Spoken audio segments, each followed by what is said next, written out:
aí, vamos lá? Preparado? Respirou? Se preparou para mais um bloco de direito previdenciário?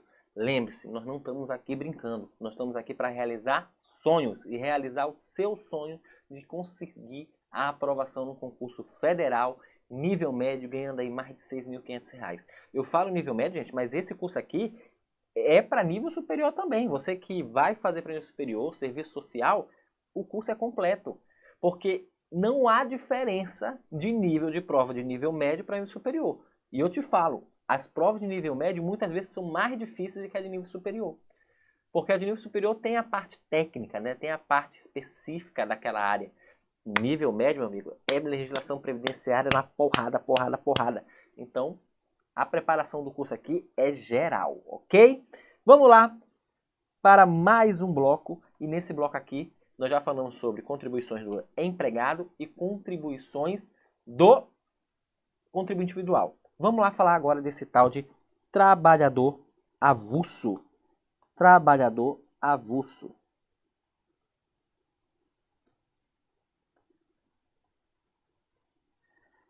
Lembrando aí quem é o trabalhador avulso. É muito parecido com o contribuinte individual, trabalha de forma eventual, né? Só que ele trabalha não por conta própria.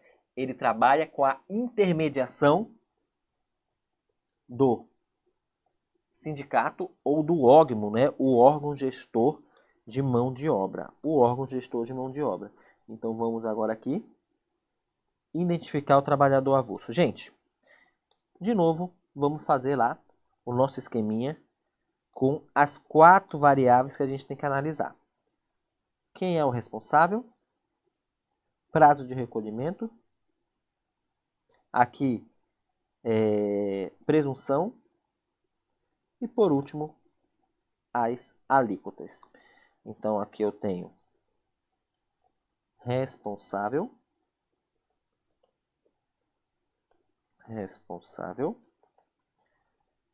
Prazo de recolhimento.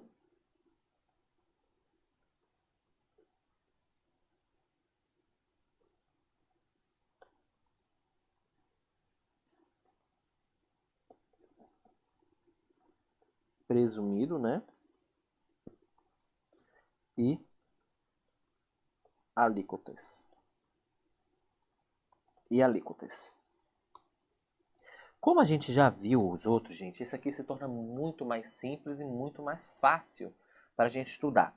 O responsável, cara, o trabalhador avulso, ele trabalha por conta própria? Não. Ele trabalha para uma empresa? Não. Ele pode trabalhar para várias empresas. O que ocorre é que ele é intermediado por alguém, que é o sindicato ou o órgão. Ou seja, o responsável pela contribuição dele é o sindicato ou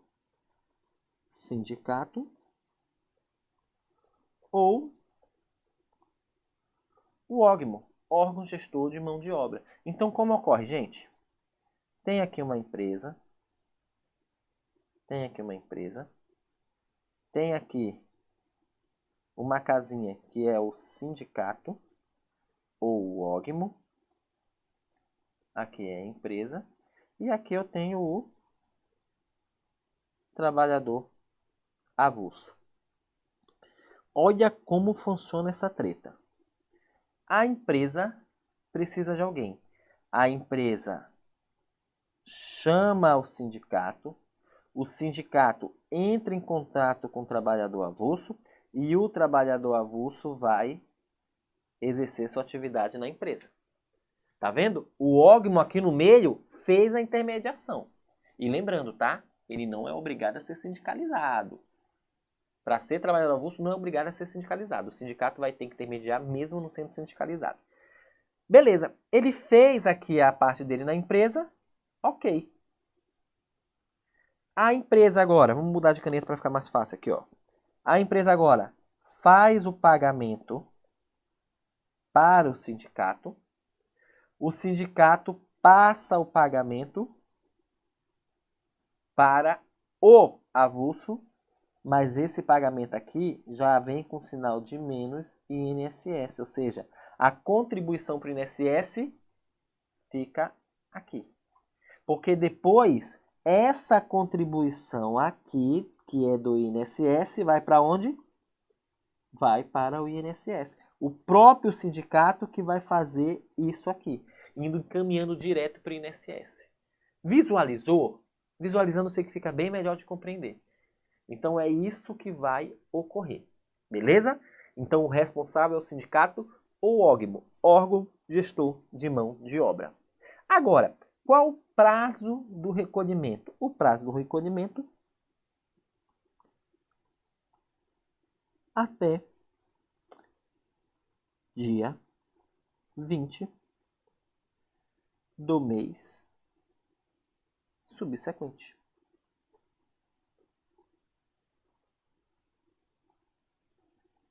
Eita, professor, agora tá ficando mais fácil. Sim, os dois mais complicados que eu quis logo jogar na tua cara, entendeu?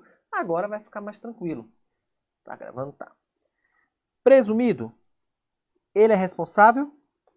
Ele é responsável pela contribuição do trabalhador avulso? Não. Então, com certeza, o recolhimento é presumido. Basta ele comprovar a atividade para o INSS, que o INSS considera aquele vínculo, mesmo sem contribuição. Mas lembrando, gente, não é que o INSS é bom dizer, não contribuiu, mas ele trabalhou, então vou considerar. Depois o INSS aciona a Receita Federal, que é responsável pelo custeio, e a Receita Federal vai atrás da empresa, vai cobrar o que tem que cobrar, vai aplicar multa, vai aplicar tudo que tem que ser aplicado, ok? Então, o recolhimento presumido. E a alíquota? Igual do empregado. Progressiva, podendo ser 7,5%, podendo ser, meu branco agora, né? Podendo ser 9%, 12% e 14%. São as alíquotas de contribuição, sendo que são progressivas. Professor, trabalhador avulso é só isso? Só. Não tem que ficar repetindo aqui, porque a gente já viu até como funcionam essas alíquotas progressivas.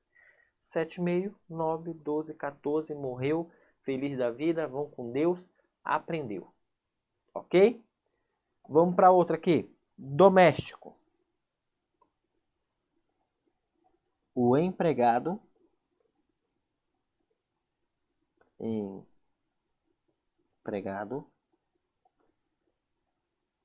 doméstico. O empregado doméstico. Como é que funciona a treta? Como é que funciona a treta do doméstico? A mesma coisa dos outros, a gente vai ver as quatro variáveis. Aqui, prazo, alíquota e a presunção. Vamos lá. Então eu tenho o responsável,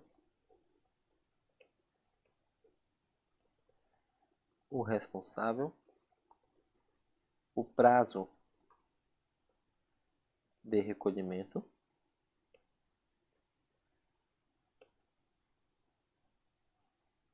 eu tenho aqui a presunção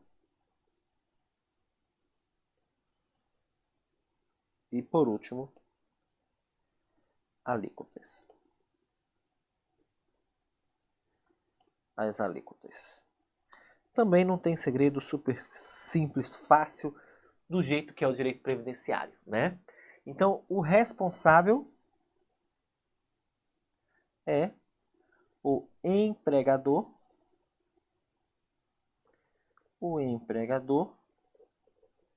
doméstico. Como assim? O patrão, pô, é quem contratou. É quem contratou. Quem contratou tem que pegar, antes de pagar o seu salário, descontar a contribuição previdenciária. Qual o prazo de recolhimento? Preste atenção que aqui é um prazo diferenciado, é diferente dos outros, né? Até 7 dias do mês subsequente.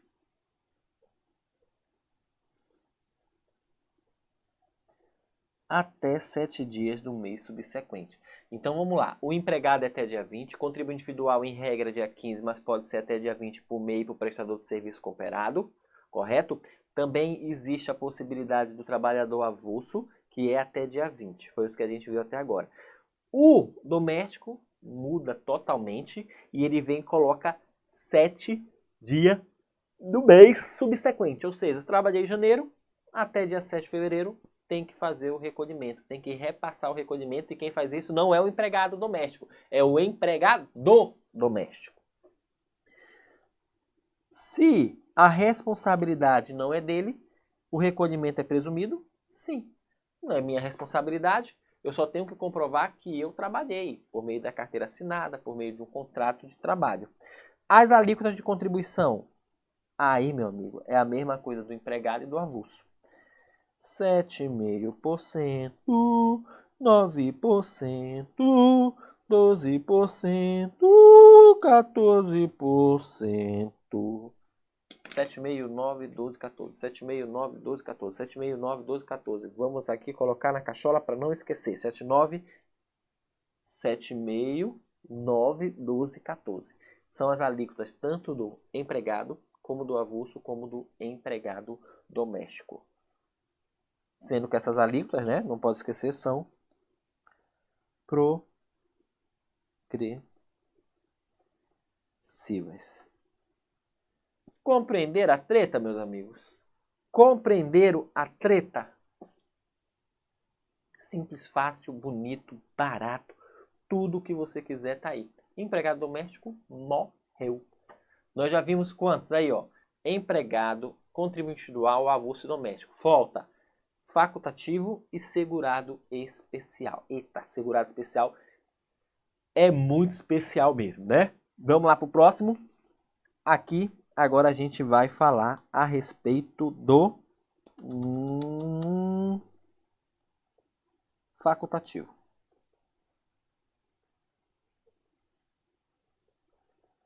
Facultativo, que é aquele que não exerce nenhuma atividade, mas falou, quero contribuir, quero cuidar do meu seguro social e optou por fazer contribuição social. Optou por fazer a contribuição social.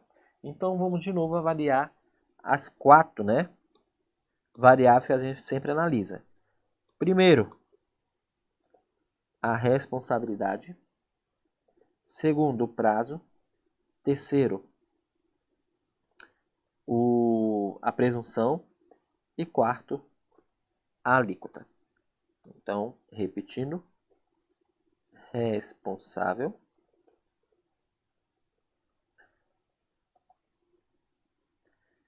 prazo de recolhimento,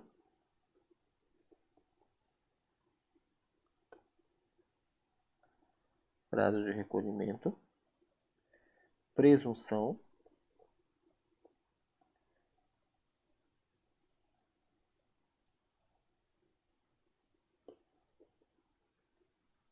e por último, alíquota.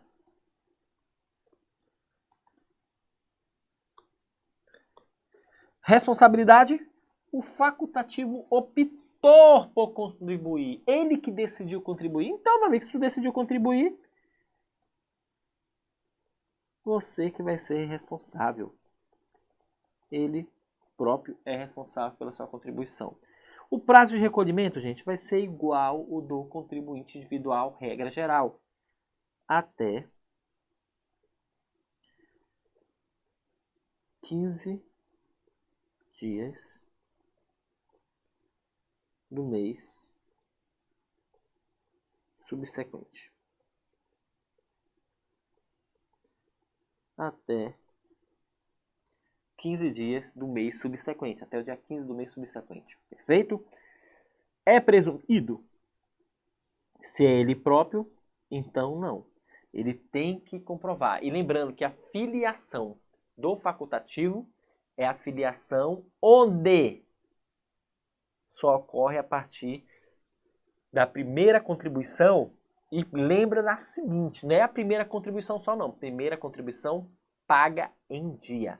Primeira contribuição pago em dia. Se não pagou em dia, não considera filiado ainda o facultativo. Tem que ser pago em dia. A alíquota de contribuição, 7,5%? 9, 12, 14? Não. Isso aí você deixa para o empregado, para o trabalhador avulso e para o empregado doméstico. Esse aqui, a alíquota de contribuição, equipara-se ao contribuinte individual. Ou seja, ele vai ter a opção de 20%, e aqui eu coloco, é a regra geral. Um facultativo quer pagar acima de um salário mínimo, então pague 20%. Ele tem a opção de 11%, só que esse 11% aqui não é para qualquer pessoa, ele tem que ser para baixa renda, onde ele tem que entender que a base de cálculo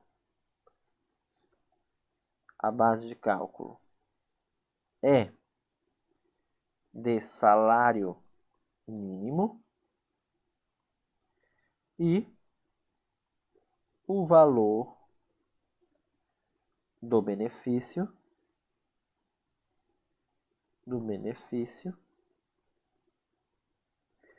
é de salário mínimo. Não tem nem cálculo a ser feito aqui, né?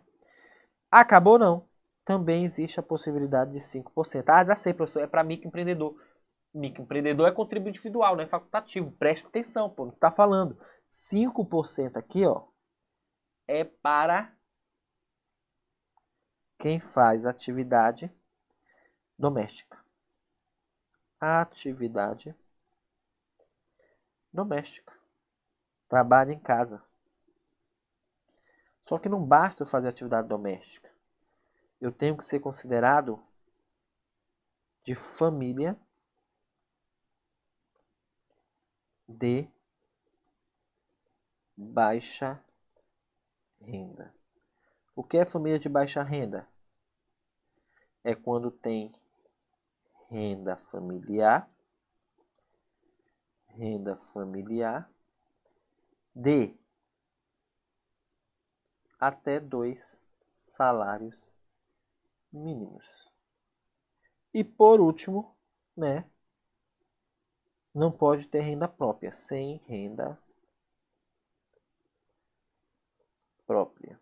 Então, a família de baixa renda é sem renda própria e exerce atividade no âmbito doméstico. Não é empregado doméstico. É a pessoa que não tem renda e trabalha na sua própria casa. Nesse caso, pode pagar 5%, né? Então, tome cuidado com as diferenças.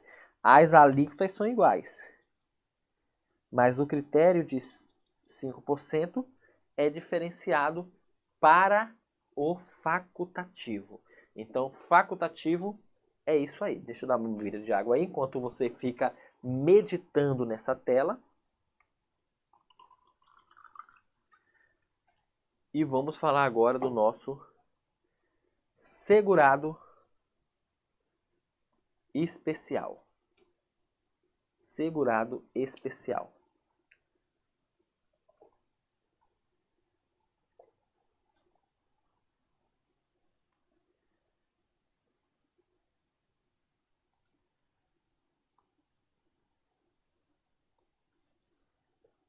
Tá.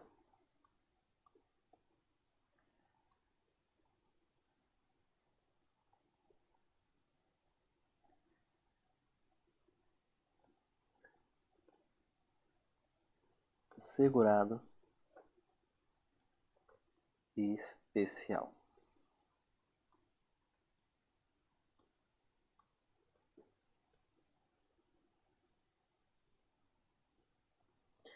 O segurado especial, no momento agora, a gente não analisa o prazo de recolhimento, porque ele é especial, ele tem suas diferenças. Então a gente vai verificar o recolhimento, a presunção e a alíquota. a alíquota de contribuição. Então, a gente tem aqui o recolhimento.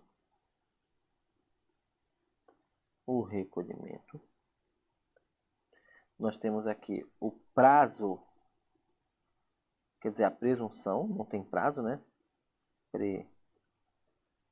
Presumido. E a alíquota. Cadê aqui?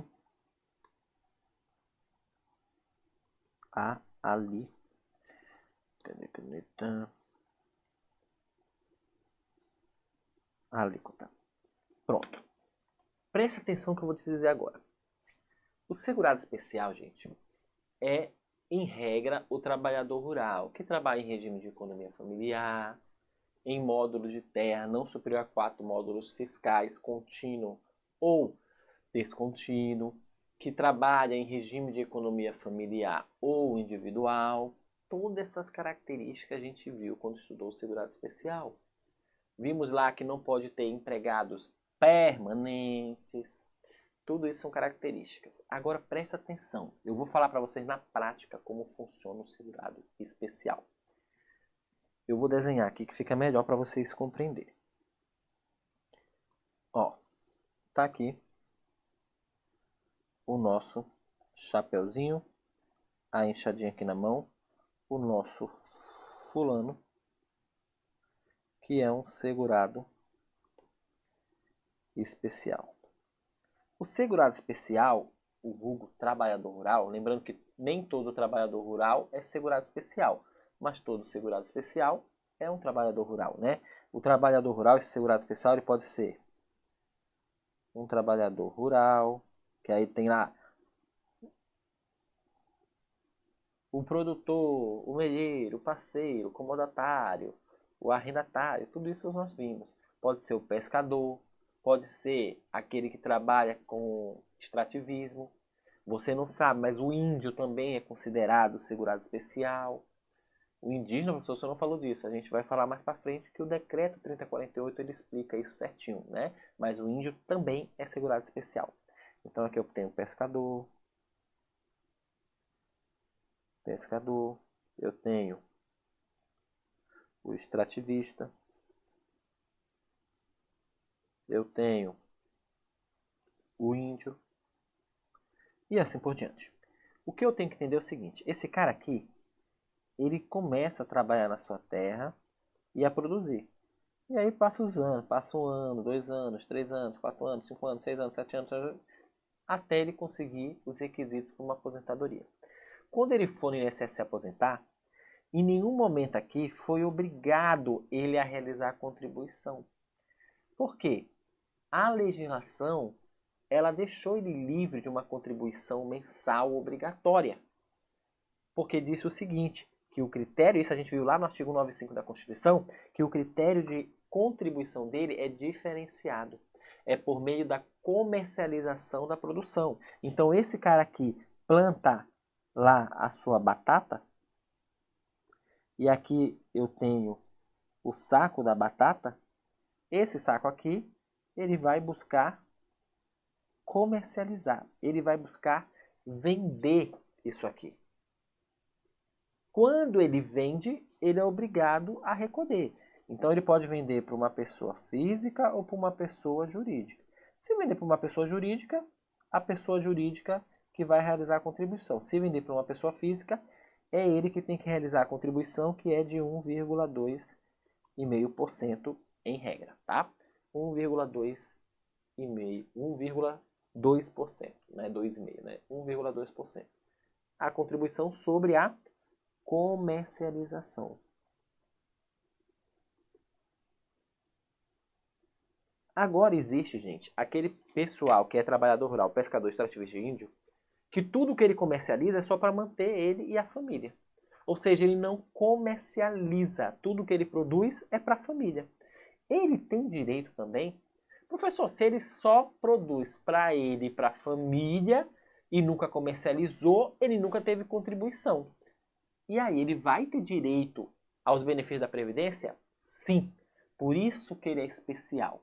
Porque a legislação fala assim, Caso comercialize, você vai ter um desconto, vai pagar um pouquinho para a Previdência. Mas se não comercializar, basta comprovar os requisitos. Não tem empregado permanente, a terra é de até 4 módulos fiscais contínuo e descontínuo, exerce atividade em regime de economia familiar ou individual, comprovou, mora em aglomerado urbano ou, né, na zona rural, comprovou esses requisitos, você é enquadrado como segurado especial. Você só vai ter que apresentar documentações de que você vive na zona rural. Um exemplo que a gente pega lá, certidão de nascimento de um filho, fala lá que a profissão dele é trabalhador rural. Ele tem documento da terra, ele tem um contrato de parceria, ele tem um contrato de comodato. Tudo isso comprova que ele é um trabalhador rural e com esses requisitos.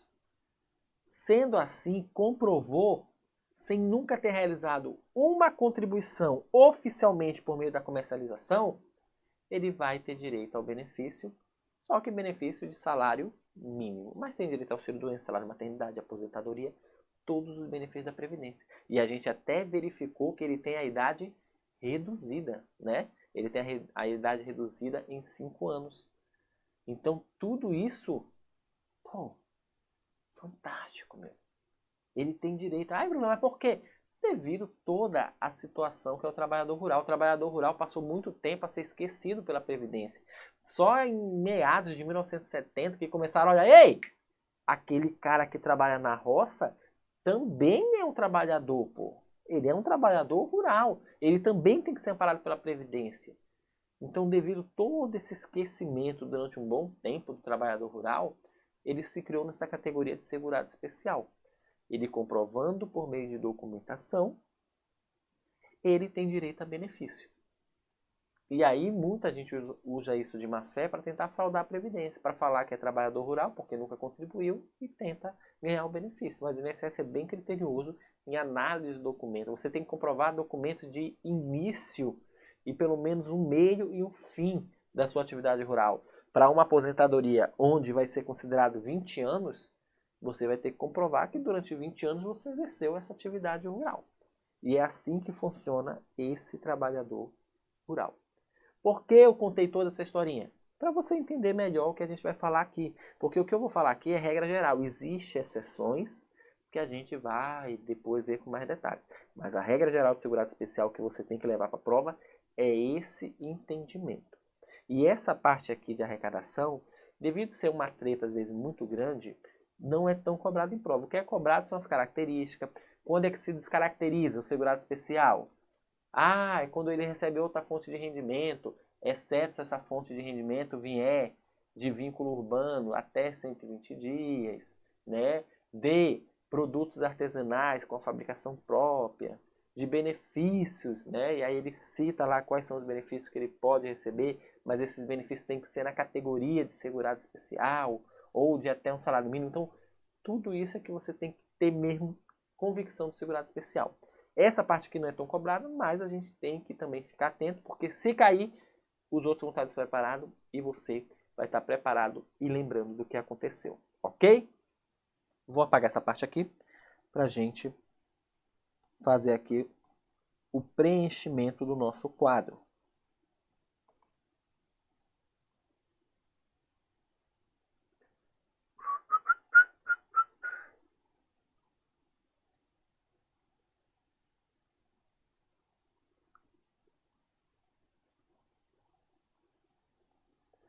Prontinho, quadro de volta.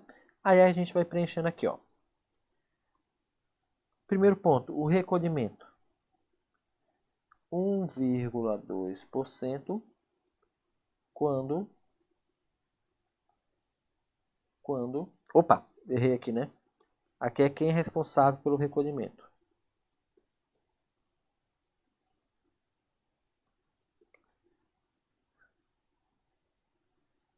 Aqui, ó, caso comercialize para pessoa física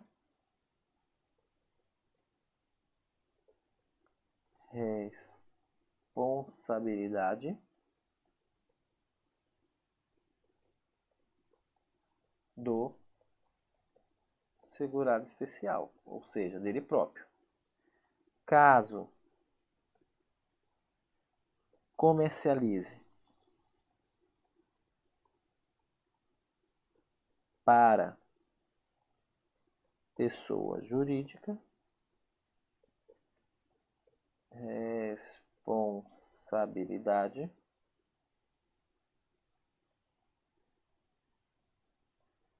da empresa. Presta atenção que eu vou falar para vocês antes de você esperar. Ai, mas existe empresa. A gente vai ver que existe vários tipos de empresa nesse ramo aí. E aí a gente vai especificar isso mais lá para frente, tá? É presumido? É presumido diante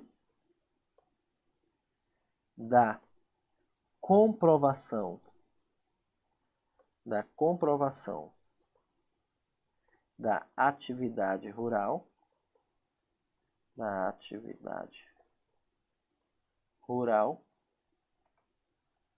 por meio de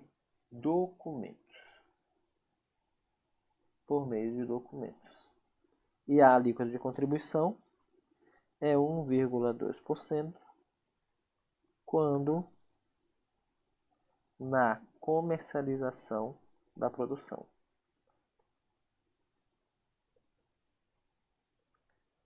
Comercialização da produção, ok? E aqui também vem mais 0,1% para fins de financiamento das prestações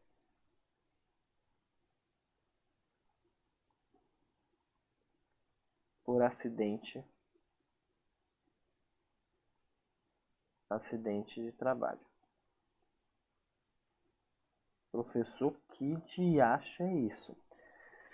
Toda empresa, gente, além de ela pagar a folha, ela também paga uma porcentagem, que pode ser 1, 2 ou 3%, a depender do grau do risco que as pessoas ali, que os empregados ali estão expostos a acidente de trabalho, que ele paga. A gente chama isso de RAT, né? Risco de acidente de trabalho. Eu vou analisar o risco e aí você já contribui para fins de pagamento de benefícios por acidente de trabalho. O segurado especial também é obrigado a pagar 0,1%. Então, no total aqui, ó, ele paga 0,3% em cima da comercialização. Mas você tem que entender que 1,2% é em cima do que foi contribuído e 0,1% é devido esse diagnóstico aí para prevenir acidente de trabalho. No caso, já é uma reserva que eu tenho para pagar benefícios por acidente de trabalho. Correto? Segurado especial. E aí a gente viu todos os segurados da Previdência. Fechando aqui mais um bloco de conteúdo. Próximo bloco, assunto novo, assunto muito bacana, que são os dependentes. Lembra? Segurados. Eu tenho os segurados, ou beneficiários, eu tenho os segurados. A gente já viu tudo, quem são, quais são as contribuições, a manutenção. E agora, os beneficiários dependentes, que são aqueles que não contribuem, mas têm direito a benefícios devido ser dependente, ser ligado a um segurado. Ok? Fique aí, foco no estudo, respira agora, não pira, e até o próximo bloco.